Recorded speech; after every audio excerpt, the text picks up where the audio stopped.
अस्सलामु अलैकुम वरहमतुल्लाहि वबरकातुहू।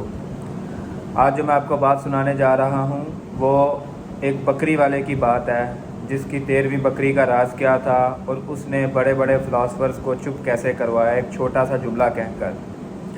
आप जितने भी मोटिवेशनल स्पीकर जितनों को सुनेंगे वो कहेंगे कि मेहनत करो जितनी कर सकते हो, फिर कामयाब तरक्की हासिल करोगे। पर उस बकरी वाले की बात मुख्तलिफ थी ज़रा। तो चलते हैं अपनी कहानी की तरफ। एक दफ़ा एक आदमी ने बकरी वाले से सवाल किया कि तुम्हारे पास कितनी बकरियाँ? उसने कहा मेरे पास कुल 12 बकरियाँ हैं। उसका इसकी आमदन कितनी है? उसने कहा सालाना 6 लाख रुपया, माहाना 50,000 मैं कमा लेता हूँ। उसने कहा अच्छा। जब उसने इस बात की तरफ देखा तो उसका ध्यान सीधा बकरियों वाली जगह पर गया जहाँ कि उसे 13 बकरियाँ नज़र आ रही थी। जब उसने 13 बकरियाँ देखी तो वो बड़ा हैरान हुआ। उसने कहा कि तुमने मुझे कहा मेरे पास 12 बकरियाँ हैं, पर तुम्हारे पास तो 13 बकरियाँ हैं। उसने कहा कि ये जो 13वीं बकरी है ये किसी भी खाते में नहीं आती, इसको मैं नहीं गिनता क्योंकि ये मेरी आमदन का ज़रिया नहीं है। हाँ, अलबत्ता ये मेरे कारोबार की तरक्की का ज़रिया है। उसने कहा वो कैसे? उसने कहा इसका ये साल में 2 बच्चे देती है। एक बच्चे की मैं कुर्बानी कर देता हूँ अल्लाह की राह में, और एक मैं किसी गरीब और मुस्तहिक को दे देता हूँ। और असल में मेरी जो 12 बकरियों को पालने वाली उनकी मुहाफिज जो है वो ये 13वीं बकरी है। इससे मैं उजरत नहीं लेता। हाँ, अलबत्ता ये अल्लाह की राह में मैंने वक्फ़ की हुई है। तो जब उसने उसकी ये बात सुनी तो वो कुछ देर के लिए खामोशी इख्तियार कर गया कि मतलब इतनी बड़ी बात उसने बोल दी है, जो कि बड़े बड़े फ़िलासफ़र भी कहते हैं मेहनत करो, तरक्की करो, फिर तरक्की होगी, फिर कामयाबी हासिल होगी, जितनी मेहनत कर सकते। नहीं, मेहनत जो है वो अल्लाह और उसके रसूल की राह में ख़र्च करने से है।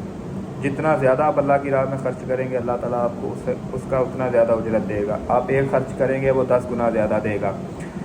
तो ये सदका और खैरात की कुछ बात है, क्योंकि सदका जो है वो 1000 बलाओं को टाल देता है। हमारे नबी अकरम सल्लल्लाहु अलैहि वसल्लम की हदीस है।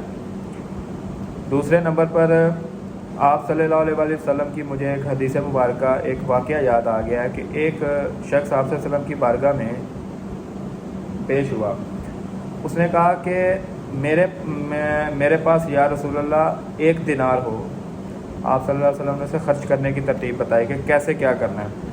उसने कहा कि तुझे अपनी ज़ात पर, अल्लाह के रसूल ने कहा तुझे अपनी ज़ात पर ख़र्च करना चाहिए। उन्होंने कहा या रसूलल्लाह अगर मेरे पास 1 और दिनार हो। कहा कि फिर तुझे अपनी बीवी पर ख़र्च करना चाहिए। उसके बाद उसने फिर मुखातिब होकर कहा या रसूलल्लाह अगर 1 और दिनार हो। कहा कि अपनी औलाद पर ख़र्च कर। फिर उस शख्स ने कहा कि या रसूलल्लाह अगर 1 और दिनार हो। उन्होंने कहा कि अपने खादिम, अपने मुलाजिम पर ख़र्च कर। उसके बाद उस शख्स ने कहा कि या रसूलल्लाह अगर मेरे पास 1 और दिनार हो।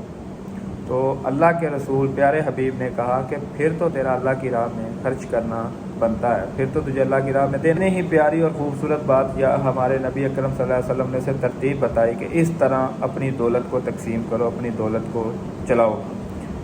तो आप लोगों को अल्लाह और उसकी रज़ा में अगर खुश रहेंगे, अगर उनकी राह में ख़र्च करेंगे तो अल्लाह आपको ज़्यादा से ज़्यादा देगा।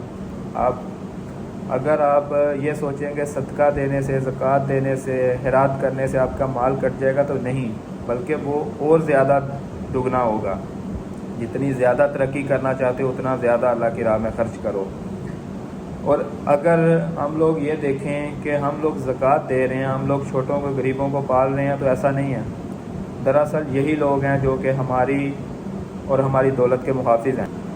क्योंकि अगर देखा जाए तो ये ज़दका और ज़कात जो है ये हमारे माल को पाक करता है, ये हमारे माल को पाक करता है। आखिरत वाले दिन जिन लोगों को हमने दिया हुआ है उनसे पूछनी होनी, हमसे पूछ होनी है कि जो अल्लाह ने तुझे दिया था, तूने उसको कहाँ, उस माल को कहाँ खर्च किया? तूने अल्लाह की जो उम्मत, अल्लाह की जो मखलूक है, तूने उसको कहाँ उसके लिए दर्द इंसानियत पैदा की, कहाँ तूने दर्द महसूस किया? आज हमारे सामने सैकड़ों करोड़ों लोग हैं जिनको हम रोज़मर्रा की ज़िंदगी में देखते हैं। हमारे पास होती भी है इस्तिताअत, पर हम खर्च नहीं करते। क्या है कि कहीं हमारे पास कम ना हो जाए। दरअसल आप लोग अगर अल्लाह की राह में ख़र्च करेंगे तो आप ज़्यादा खुशहाल होंगे। इसीलिए ज़्यादा से ज़्यादा अल्लाह और उसकी रज़ा में ख़र्च करने की कोशिश करें। अल्लाह ताला आपको इसका अजर दे, हम सबको इसका अजर दे और इस पर अमल करने की तौफीक दे। جزاک اللہ۔